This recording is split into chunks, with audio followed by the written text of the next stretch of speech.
আসসালামু আলাইকুম। ব্রেস্ট ক্যান্সারের চিকিৎসার অন্যতম একটা পর্যায়ে সার্জারি করা হয়। বেশিরভাগ ক্ষেত্রেই শুরুতেই সার্জারি করা হয়। কিছু কিছু ক্ষেত্রে বিভিন্ন ইনফরমেশন, যেরকম পেশেন্টের বয়স, টিউমার বায়োলজি, এটার টাইপস, অ্যাগ্রেসিভনেস, এগুলো দেখে আমরা সিদ্ধান্ত নিয়ে আগে কেমোথেরাপি দিয়ে পরে সার্জারি করা হবে। তো এই যে সার্জারি ছাড়াও অন্যান্য কিছু চিকিৎসা রয়েছে, chemotherapy, radiotherapy, hormone therapy, target therapy, সব মিলে এই চিকিৎসাটা করা হয় with a multidisciplinary team approach. সবাই মিলেমিশে সিদ্ধান্তটা নেয়। এখন প্রথমেই যখন আমাদের দেশে যেটা হচ্ছে যে একটা বায়োপসির মাধ্যমে যখন ক্যান্সার ডায়াগনোসিস হয়, তখন প্রথমেই পেশেন্টের মনে এবং তার আত্মীয়স্বজনের মধ্যে যে কোয়েশ্চেনটা আছে, রাখবো না ফেলবো। কিছুদিন আগ পর্যন্ত একটা ধারণা ছিল ক্যান্সার মানেই ফেলে দেওয়া, এবং আনফর্চুনেটলি এখনো শুধু আমাদের পেশেন্ট, তাদের আত্মীয় স্বজন না, আমাদের অনেক ক্লিনিশিয়ানদের মনের মধ্যে এরকম একটা অবৈজ্ঞানিক ধারণা রয়েছে যে ব্রেস্ট ক্যান্সার হলে ফেলে দেওয়াটাই ভালো।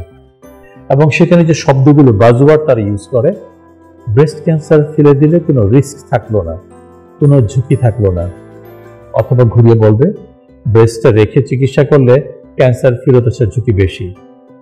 এটা আত্মীয় স্বজন থেকে শুরু করে আমাদের কিছু ডক্টররাও এই কথাগুলো পেশেন্টদেরকে বলছেন, এবং তাদের বিভিন্ন রকম মনের অজান্তে বা তাদের জ্ঞানের অভাবের কারণে আমরা পেশেন্টদের ক্ষতি করছি।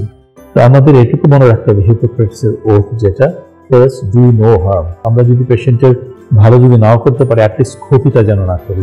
This is very important. এখন গোড়ার কথাটা আসি, রাখবো না ফেলবো।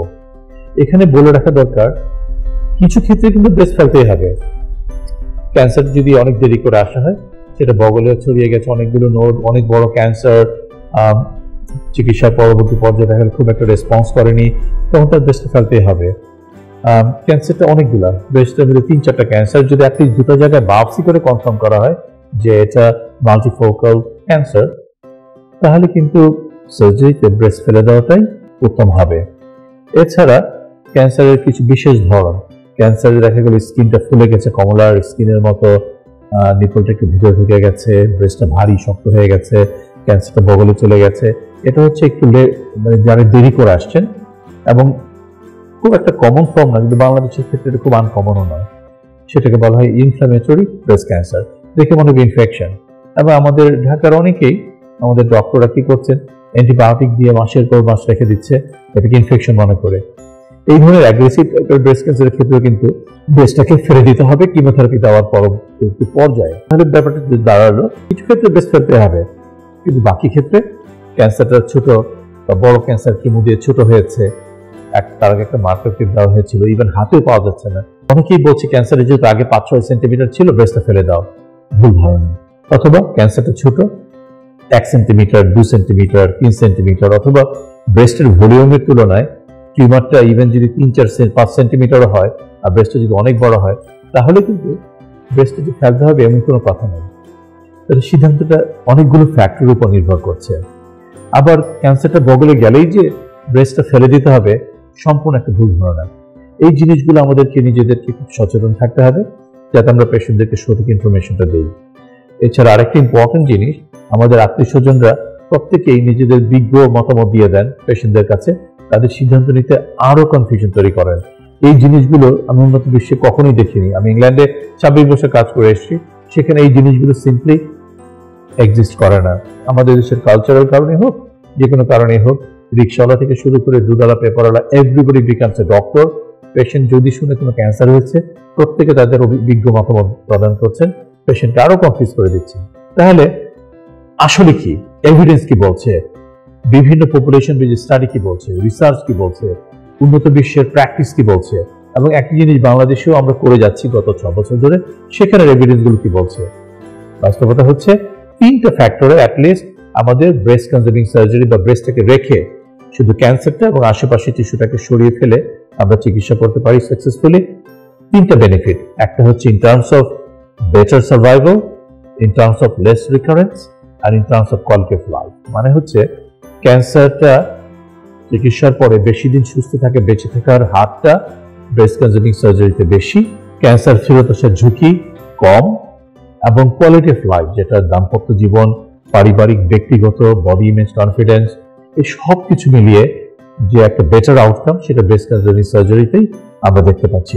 তো 3টা কারণে breast cancer surgery superior to mastectomy, মানে ব্রেস্ট ফেলে দিলে এভিডেন্স বলছে রোগীগুলোর ক্যান্সার তাড়াতাড়ি ফিরে আসছে, তাদের মৃত্যু হার বেশি ব্রেস্ট ক্যান্সার সার্জারি পেশেন্টের চেয়ে। এবং আমরা যেটা এই দেশে প্রায় কখনো এটা বদারও করি না, সেটা হচ্ছে যে একটা পেশেন্টের ব্রেস্টটা ফেলে দিলাম, সে তার জন্য যে একটা মানসিক যাতনা, তার দাম্পত্য জীবনের যে নানা রকম সমস্যা, সেগুলিকে আমরা কেউ কেয়ার করছি না। ইভেন কেউ কেউ এই কথা বলে, আপনার তো বিয়ে শাদী হয়ে গেছে, বাচ্চা হয়ে গেছে, ব্রেস্টটাকে কি করবেন? এই ধরনের ডেরিগেটরি কমেন্টস থেকে আমাদের দূরে থাকার সময় এসছে এবং ইন্ডিভিজুয়াল পেশেন্টকে রেসপেক্ট করার সময় এসছে। আমরা শুধু একটা ব্রেস্টকে চিকিৎসা দিব না, আমাদের একটা পুরো পেশেন্টকে, একটা পার্সনকে চিকিৎসা দিতে হবে। সেই সাথে চেষ্টা থাকতে হবে তাদের আত্মীয় স্বজনকে এডুকেট করার। এবং এই যে ডক্টর পেশেন্ট রিলেশনশিপে যে কমিউনিকেশনটা, আমরা যে তাদেরকে যদি সঠিকভাবে একটু বোঝাতে সক্ষম হই কোনটা তার জন্য ভালো হবে, এই কথা অবশ্যই আমরা বলবো না আপনি কি চান, ব্রেস্টটা ফেলে দিব না ব্রেস্টটা রেখে দিব? উনি তো কোনো মার্কেটে আসে নাই, কোন জামাটা কিনবে? আমি একজন ডক্টর হিসেবে আমার দায়িত্ব রয়েছে পেশেন্টকে সমস্ত এভিডেন্স বেস ইনফরমেশনগুলো, তার অপশনগুলো দিয়ে তারপরে পেশেন্টকে আমি সিদ্ধান্ত নিতে সহায়ক করব। এবং আমি এজ এ ক্লিনিশিয়ান আমাকে রিকমেন্ডেশন করতে হবে কোনটা তার জন্য বেটার ট্রিটমেন্ট অপশন, তারপরেই না পেশেন্ট সেই সিদ্ধান্ত নিতে পারবে। সো এই জিনিসগুলো আমাদের খুব ইম্পর্টেন্ট।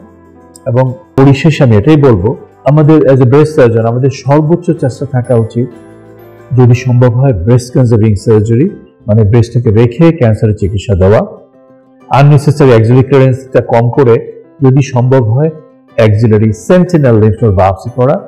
এগুলি করার মাধ্যমে আমরা অ্যাকচুয়ালি বেটার আউটকাম দিতে পারি। পেশেন্টের বেঁচে থাকার হারটাও বেশি হয়ে যাচ্ছে, ক্যান্সার ফিরে আসার ঝুঁকিটা কমে যাচ্ছে এবং তাদের কোয়ালিটি অফ লাইফ, একটা সুস্থ স্বাভাবিক ভালো জীবন, শারীরিক, মানসিক এবং পারিবারিকভাবে ভালো থাকতে পারবে। এই জিনিসগুলোকে আমাদের অবশ্যই পেশেন্টদের কাছে শেয়ার করতে হবে। সুতরাং ব্রেস্ট ক্যান্সার মানেই যে ফেলে দিতে হবে তা না, শুধু কাটলেই হয় না, মাঝে মধ্যে অল্প কেটেও পেশেন্টের ট্রিটমেন্ট আউটকাম অনেক বেটার করা যায়। এটা আমাদের মনে রাখার এবং প্র্যাকটিস করার সময় এসছে। আপনারা ভালো থাকবেন এই কামনায়।